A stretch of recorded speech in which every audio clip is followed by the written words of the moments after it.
Do you know what makes a wealthy person living in a grand, luxurious mansion feel so lonely they sometimes cry behind closed doors? They seem to have it all: money, comfort, even fame.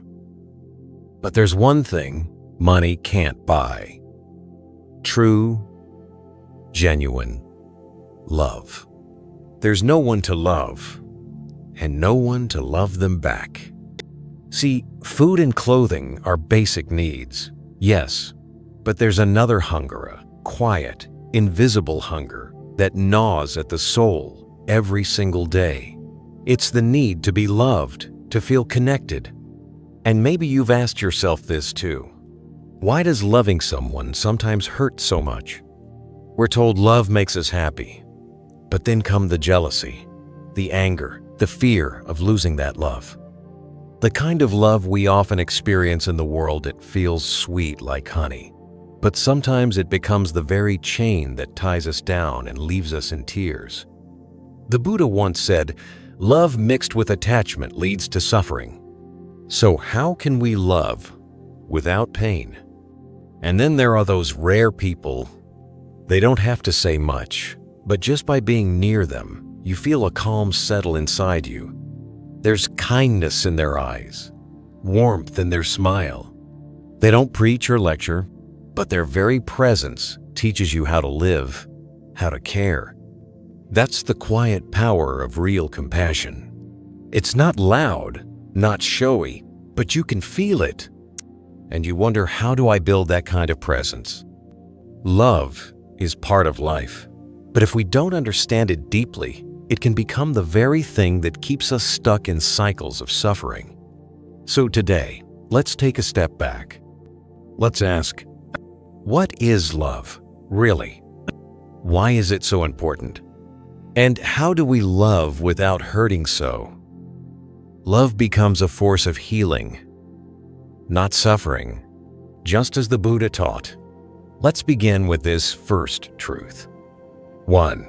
Love is a deep human need. There's something strange, something we often don't realize until later in life. That as humans, we can live without many things, but we cannot live without love. Whether it's an elder in a nursing home or a successful CEO in a high-rise office, we all want to feel that we matter to someone, that someone out there cares that we're alive. Not because we're useful, not because we have money or status, but simply because we exist. And the painful truth is, loneliness doesn't make noise. It doesn't scream, but it eats away at people's hearts more than hunger ever could. There are people with big houses, expensive cars, high degrees, and fat bank accounts. And yet, every evening, they sit in silence. No one greets them when they come home. No one asks, "How was your day?" No arms to hug them. They thought success would bring happiness, but now they realize what they've been missing is love, and the feeling of being loved. Long ago, the Buddha told the story of a woman named Kisa Gotami.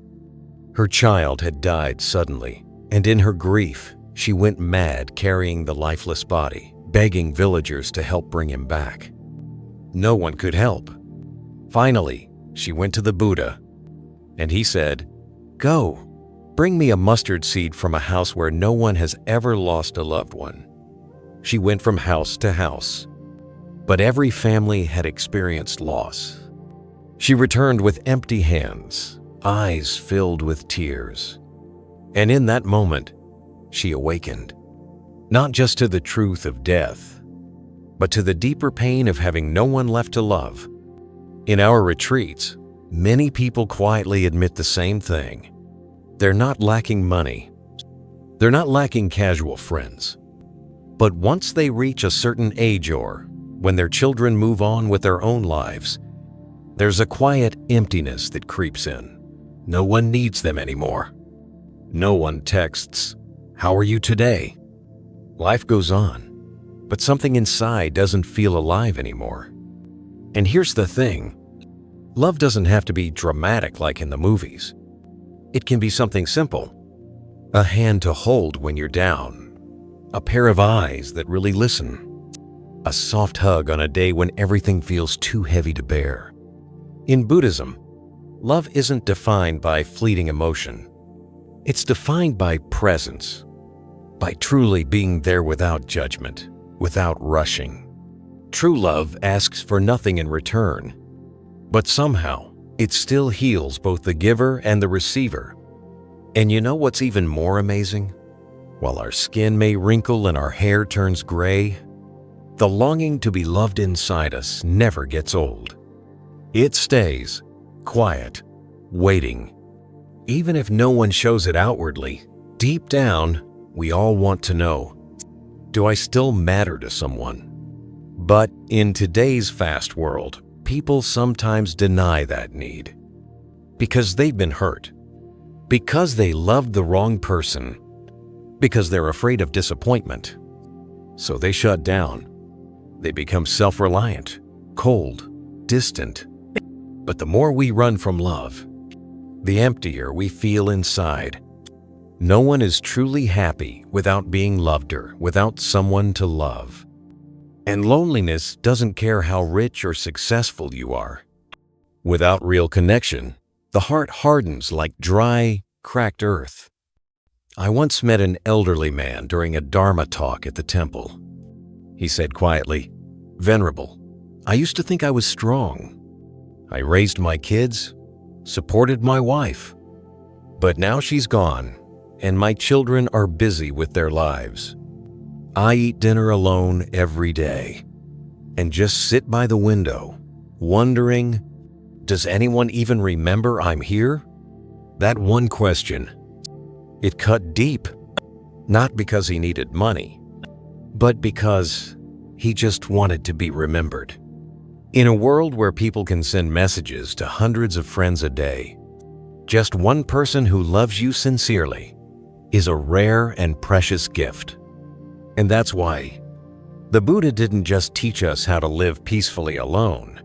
He also taught us how to love rightly so that no one has to feel alone in this vast, chaotic world. 2. Meditation helps balance the emotions of love. There's something most people don't like to admit. Even the most beautiful love can stir up a storm inside us. And the deeper we love, the more easily the heart gets shaken.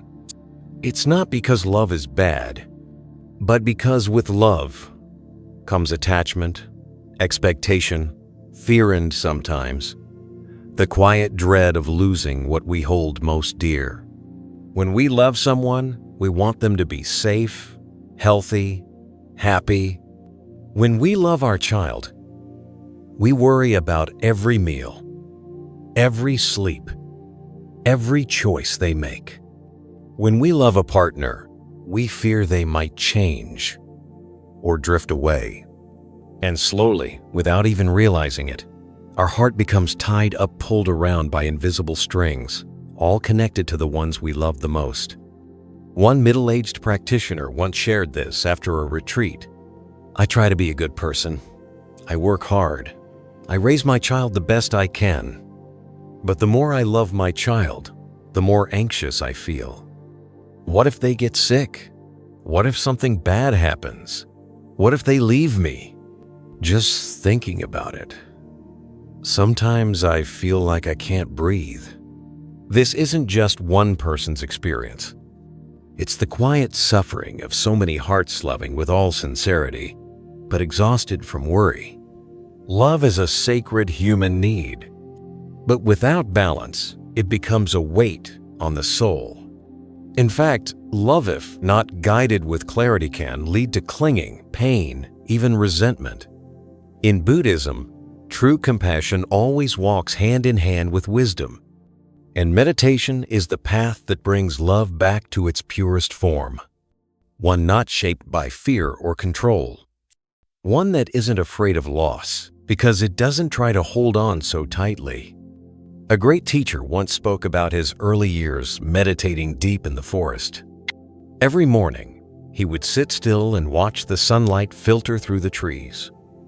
He said, When the mind is fully still, love doesn't need a person to direct itself toward. It just spreads in all directions, not asking anything, not needing a reply. And yet it warms the heart like hugging the whole world without lifting a finger. That is the root of true compassion. A kind of love with no ego, no judgment, no calculation. It arises from a deep stillness within, like a lake with no ripples, like moonlight shining everywhere, touching everything, making no distinction between high and low. Sometimes people ask, but doesn't meditation make us emotionally numb, cold, distant? The answer is quite the opposite. Meditation doesn't suppress emotions. It helps us see them clearly without getting swept away, like watching a leaf float down a river without jumping in after it.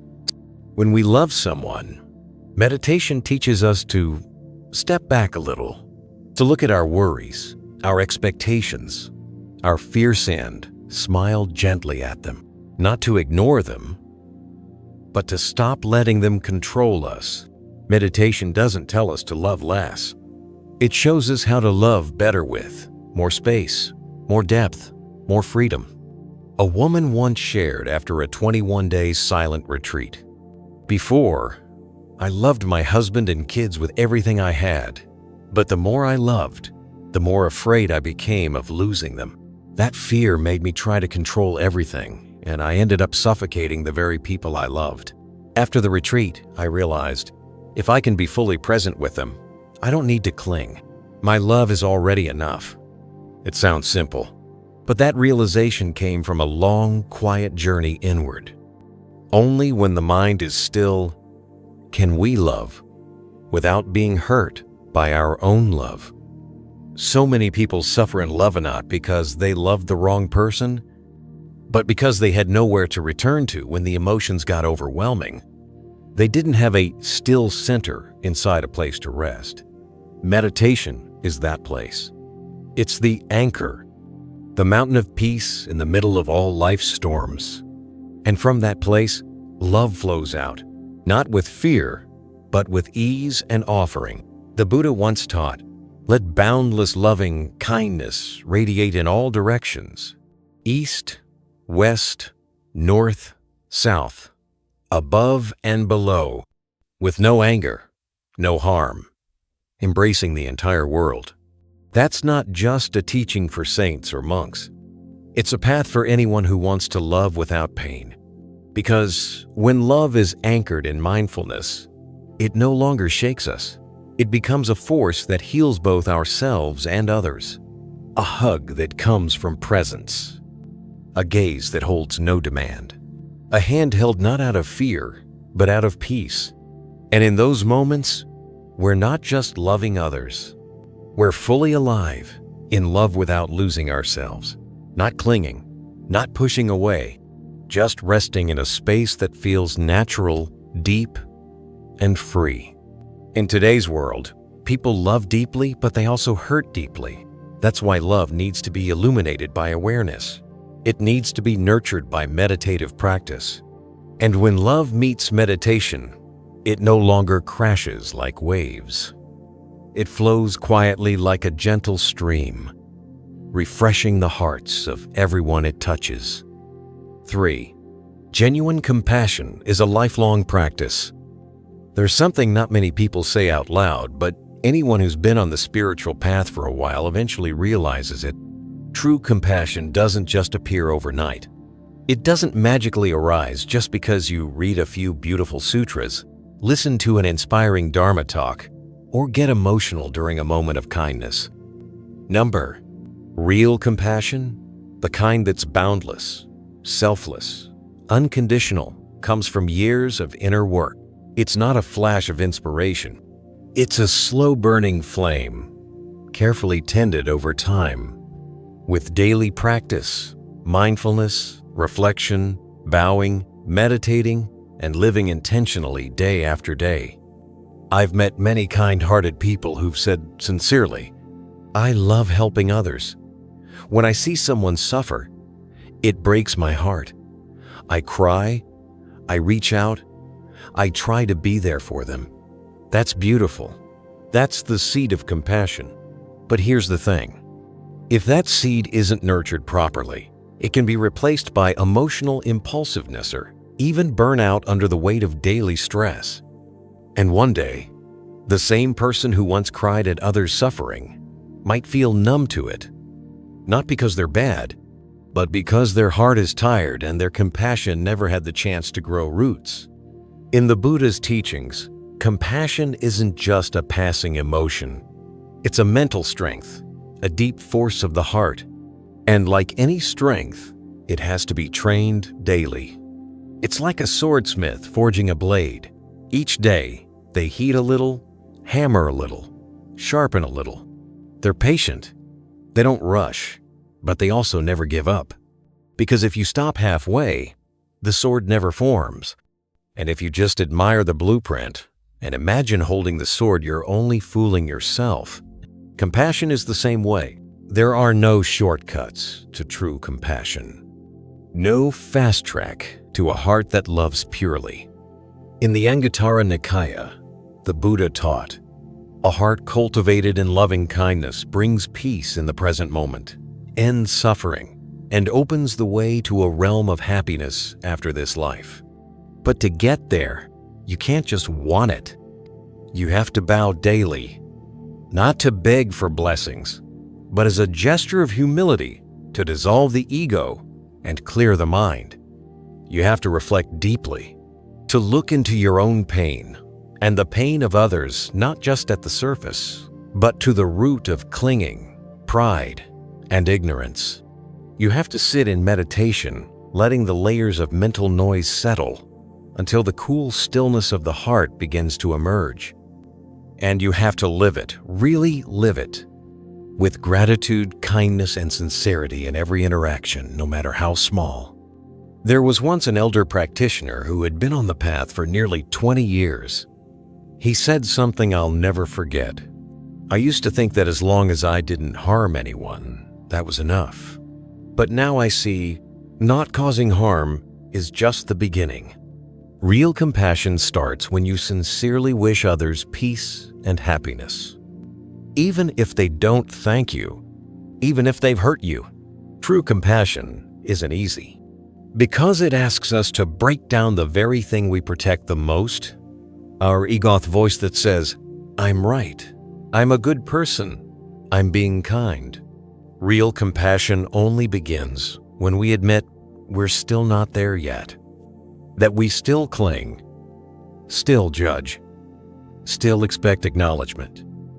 That's why the path of compassion doesn't start with doing charity work. It starts by looking inward and seeing the limits of our current love. We might notice we're only kind to those who are like us, only generous to those who appreciate us, only forgiving when we don't feel insulted. And when we can clearly see those boundaries, that's when we truly begin to walk through the gate of real compassion. There are people who've spent their whole lives helping others, only to fall into disappointment or resentment later because no one seemed to appreciate them. That shows the action was there, but the root of compassion wasn't strong enough yet. True compassion means doing and letting go, loving and releasing, giving and expecting nothing. But to reach that space, it's not just about saying the right things. It's not about hearing one Dharma talk and being instantly awakened. It takes years of bowing, meditating, reflecting, and showing up in practice again and again. So if you're on this path and you still feel your heart is limited, still a little cold, still stuck in old patterns, don't be discouraged. That just means you're on the right path. Because compassion doesn't come easy, but when it finally blossoms, it lights up the heart like the morning sun.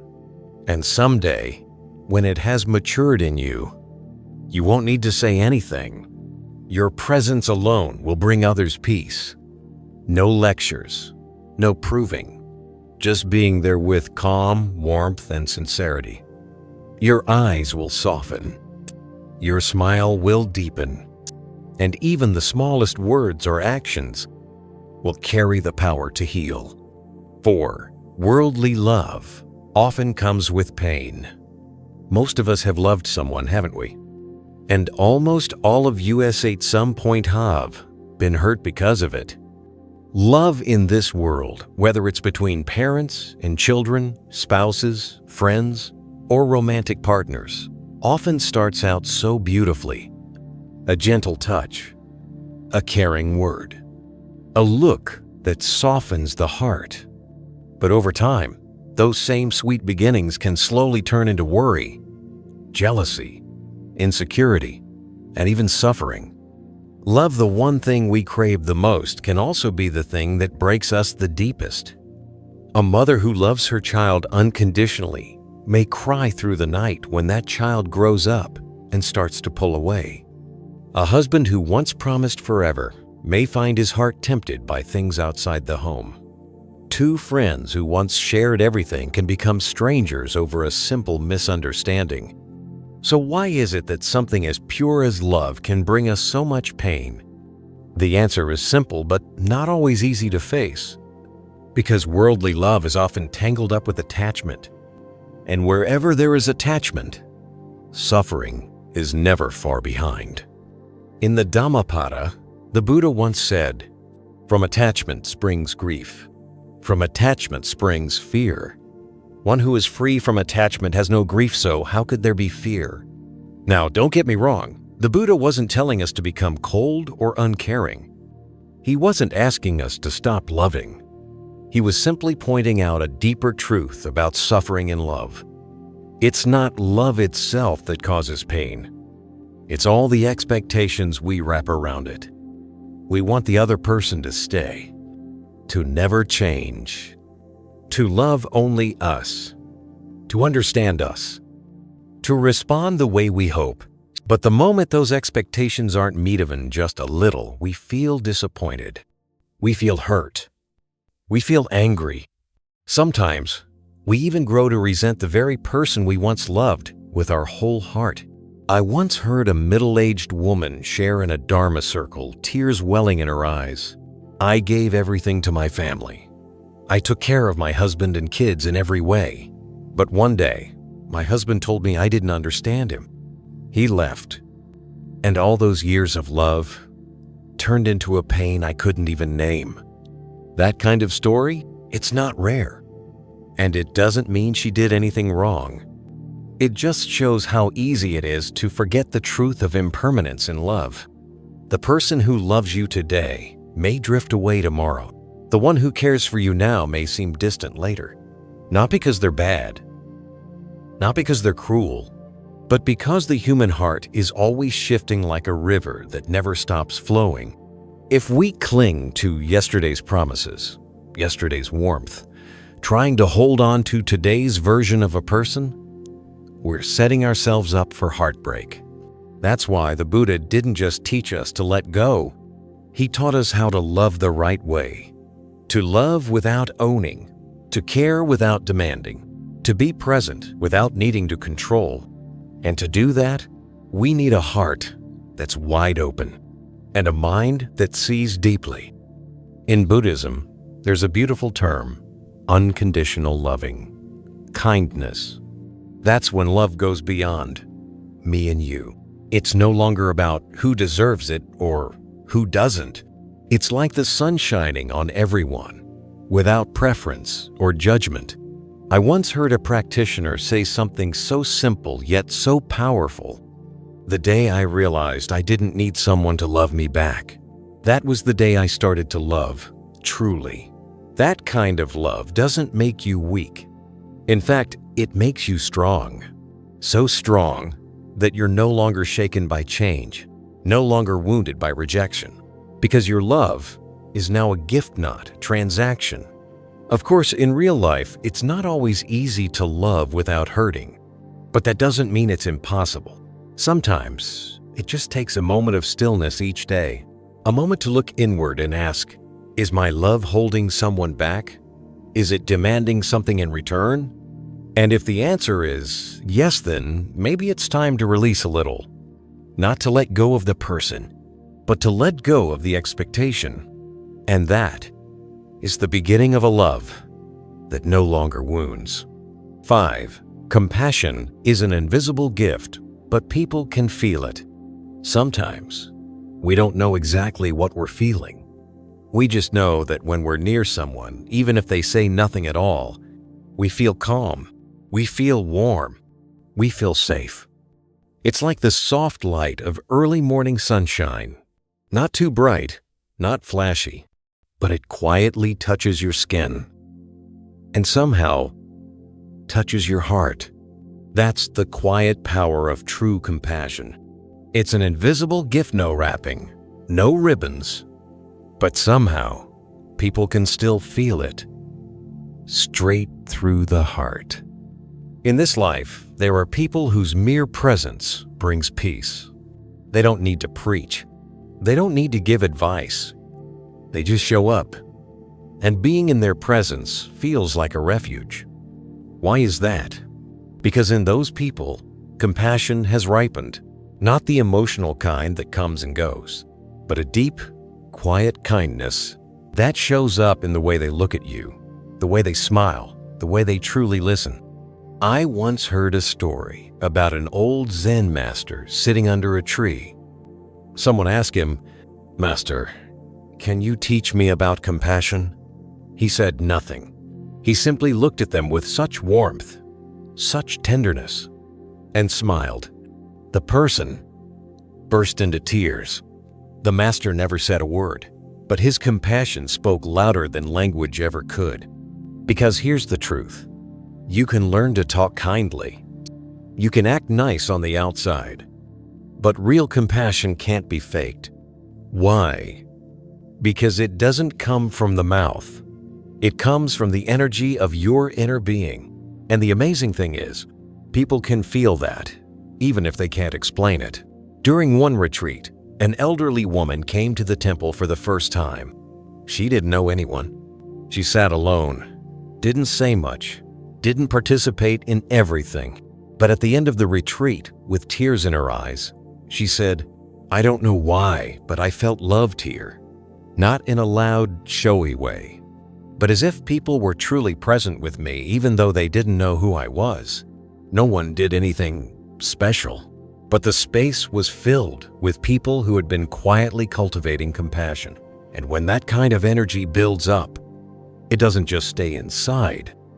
It begins to flow outward. No need to say, "I care about you." No need to prove, "I'm a kind person." Just your presence, honest and mindful, can begin to heal someone who feels broken. Some days, you walk into a room and no one even notices you. But somehow, you breathe easier there. Other places, everyone's smiling and chatting, yet the air feels heavy. That's the power of presence. Even without words, every human being carries a certain kind of energy. And compassion is one of the most beautiful forms of energy we can share. There's a line in a Buddhist text that says, "When one generates a heart of compassion, wherever they go becomes cool and peaceful. People are moved. Even ghosts and demons keep their distance. And all living beings receive benefit." It sounds mystical, but if you look to peer, it's deeply practical. Someone who truly lives with compassion. No anger, no bitterness, no selfish agendas. Their every word, every action feels like a gentle breeze. And in this tired world, who doesn't need a gentle breeze? You can see it in daily life too. A teacher walks into a classroom. No yelling, but the students go quiet. Why? Because the teacher's presence commands respect through kindness. A nurse gently touches a patient's hand. The pain doesn't vanish, but the heart softens. A mother doesn't preach to her child every day, but with her silent patience and loving presence, She teaches more than any book ever could. True compassion doesn't need to speak. It only needs to be real. And when it's real, others can feel it. Some will feel relief. Some will feel seen. Some won't know why, but they'll start to want to live more kindly too. Real compassion doesn't force or preach. It gently invites people back to the best part of themselves. That's why in Buddhism, compassion isn't just a moral value. It's the foundation of the entire path. Because when compassion is present, the mind naturally settles. And when the mind is still, wisdom begins to bloom. Compassion doesn't need fancy words. It just needs a genuine life. A life of presence. A life of kindness. A life of mindfulness so we don't harm others, even with a look. And the miracle? The more we live with compassion, the happier we become. Not because someone loves us back, but because we're no longer carrying anger or fear. A heart like that, wherever it goes, it brings peace just by being there. 6. Love isn't real until it shows up in action. There's a simple truth in this life. Love, if it only lives in your head or just gets said out loud, it's not enough. Because real love always moves you to act, not to prove anything, not to make others grateful, but because your heart simply won't let you stand still when someone else is in pain. People say all the time, "I really care about you." But when that person falls, no one reaches out. Not because they're bad people, but because the love wasn't deep enough. Not deep enough to stir them into action. Not deep enough to make them have to do something. In Buddhism, love is never just a pretty idea. Compassion, the kind Buddhists speak of, isn't just a noble emotion to put on a quote board. It's a force. A driving force that won't let you turn your back on someone else's suffering. There was a small story at a chanting session. In a tiny temple, an old woman walked by. She looked tired. Her eyes were wet with tears. No one knew her, but one person saw her, quietly stood up, poured a cup of warm tea, and sat down next to her. They didn't ask questions. They just held her hand. A moment later, the old woman started crying and said, "I walked by because I heard the sound of the bell. I didn't know where else to go. But thank you for looking at me like I'm still human." That story is so small, but it sticks. Because that was compassion in action. No big words, no sermon, just presence. And presence with a full heart. Someone might say, "I love my mom so much," but they never make time for a weekly phone call. Someone else says, "I care about animals," but when they see a cat hit by a car on the road, they keep walking. Real love doesn't let us look away. It moves us. It stirs us. It demands we care enough to do something.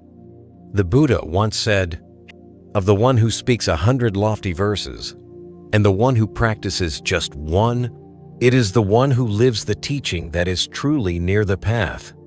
Because the path isn't found in speech.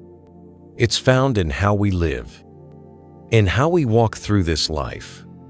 Love is the same. It's not about saying we care for the world. It's about touching the suffering of this world with our hands. There's a layman who rides his bike each week to a poor neighborhood just to give free haircuts to people living on the street.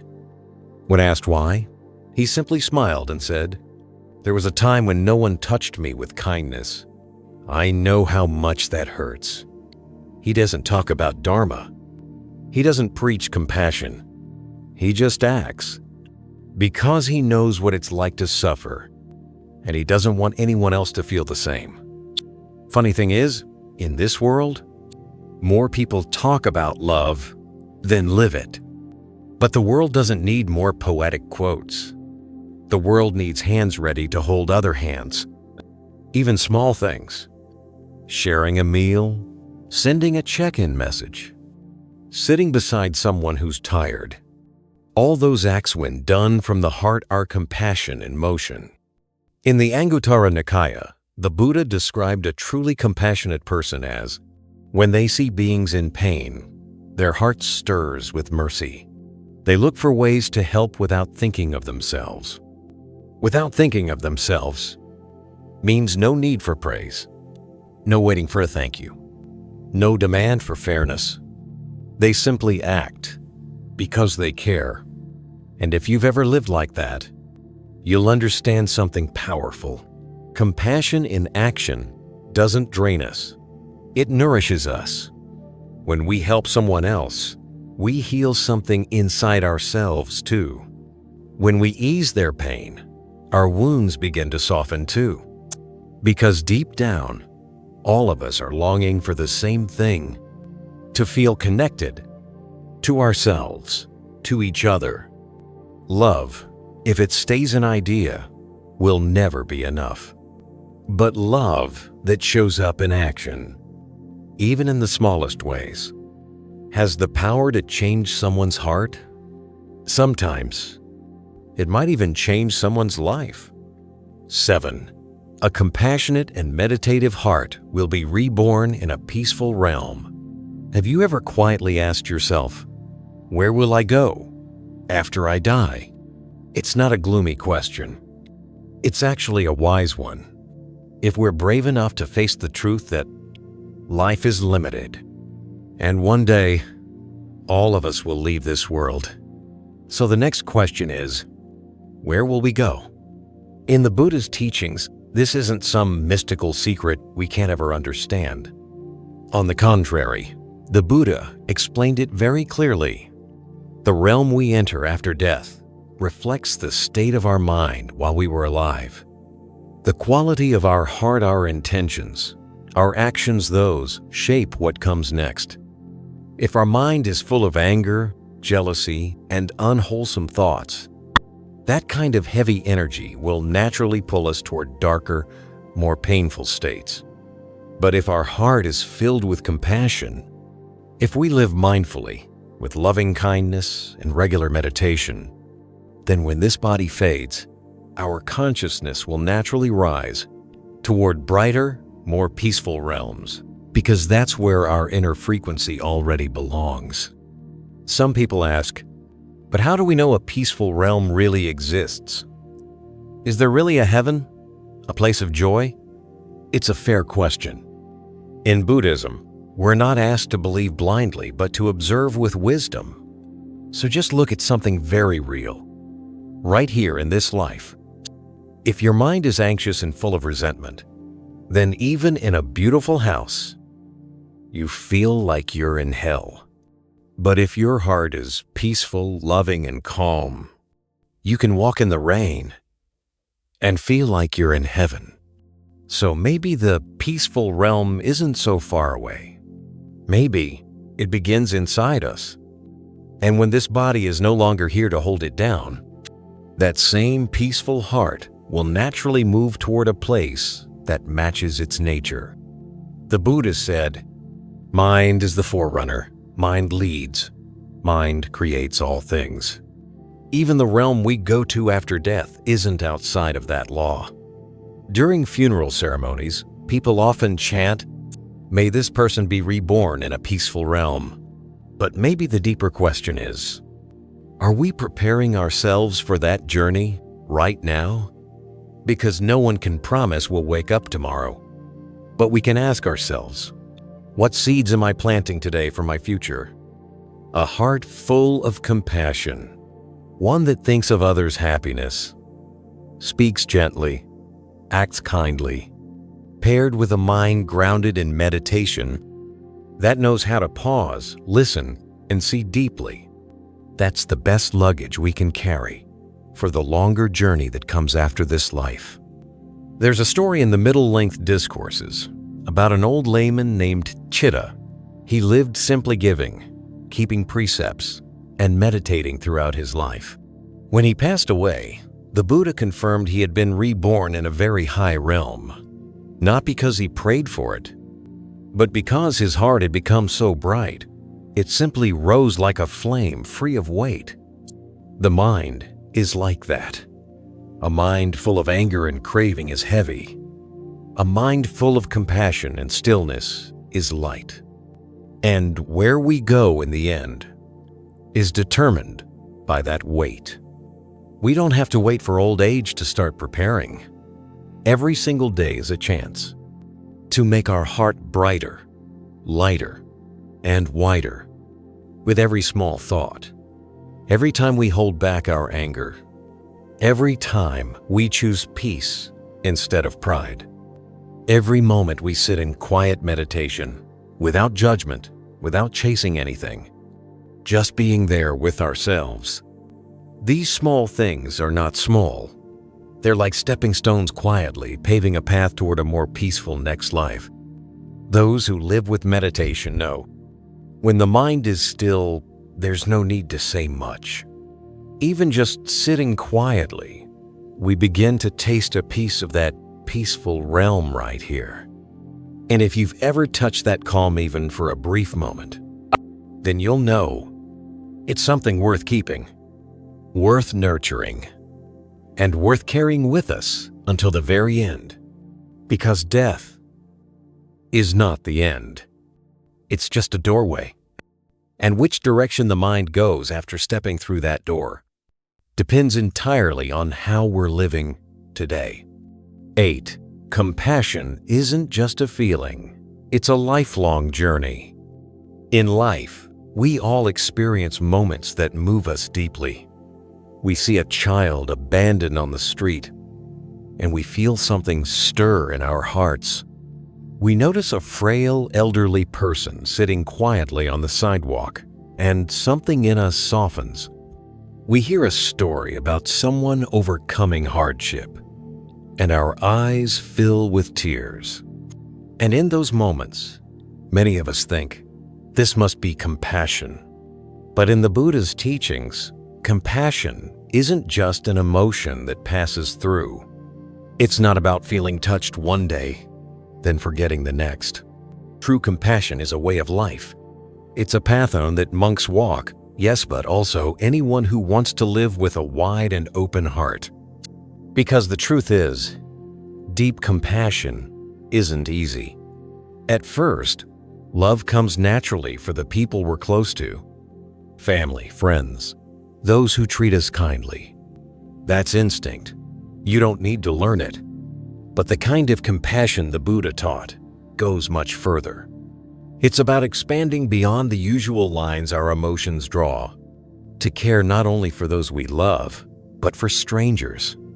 To feel concern not only for the kind, but also for the ones who've hurt us. Not because they deserve it, but because they, too, are suffering beings just like us. Once, a woman came to a meditation center. She broke down and said, "I understand the idea of compassion, but I can't forgive the person who hurt me so deeply." That question touched everyone's heart. Because forgiving loving someone who's caused us pain is one of the hardest lessons of all. But compassion doesn't mean you have to feel okay right away. Real compassion is a process of transformation. It's not rushed, not forced, but it also doesn't turn away. It starts with an intention. Even if I still hurt, I will not water the seeds of hatred anymore. And from that intention, we begin to practice sitting in meditation to face our emotions, bowing before the Buddha to learn humility, contemplating impermanence to understand that everyone is carrying invisible pain. Slowly, the storm calms. The anger fades. The need for revenge softens. And something gentle begins to grow, again like the first leaf after winter. At that point, compassion no longer picks and chooses. It doesn't divide the world into those worthy of love and those who aren't. It becomes like sunlight shining on everyone. The good and the bad, the rich and the poor, the rose and the weed. The Buddha called this boundless loving kindness, a love without borders, without conditions, and without needing anything in return. And as that compassion deepens, it not only brings peace to others, it becomes the very place we return to when we're exhausted. Because on this path of life, yes, others may hurt us, but sometimes we're the ones who cause pain. Maybe by accident, maybe out of stress, maybe because our ego got too loud. And if we can't have compassion for others, how will we ever have compassion for ourselves? Anger spares no one knot, even the one holding it. Compassion is how we begin to heal, piece by piece, from a broken heart to a heart that feels again. Not because someone else fixed us, but because we opened up again, little by little. In the Metta Sutta, the Buddha says, "May all beings be well and safe, whether strong or weak, near or far, seen or unseen, every single one is worthy of love." That's not just a prayer.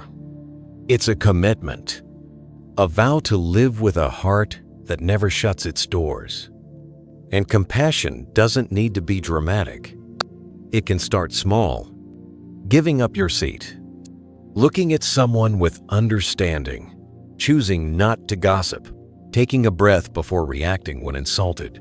From these simple moments, compassion begins to take root in your daily life.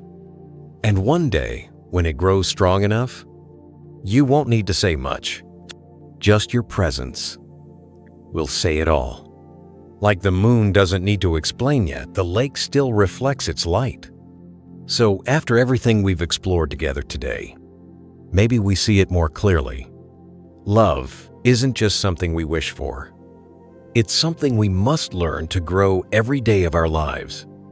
Not through sweet words or waves of emotion, but through a journey of inner transformation, from sensitivity to understanding, to action, to letting go, and finally to loving without conditions. This road isn't easy, but with every step, our heart becomes a little softer, our eyes a little kinder, and the world a little warmer. The Buddha didn't teach us to love so we'd gain something. He simply said, "A heart of compassion is like a flower blooming in the world." It doesn't need to shout. It doesn't need to explain. Just by being there, it brings peace. So if today's sharing touched even a small corner of your heart, we invite you to continue this journey with us. Subscribe to Buddhism Seeds. Share this video with someone who might need it. And leave a comment below. What did you learn about love today? We truly look forward to hearing from you. And we'll see you in the next video, where each of the Buddha's teachings is like a seed of awakening, gently planted in the soil of your heart, with peace, presence, and love.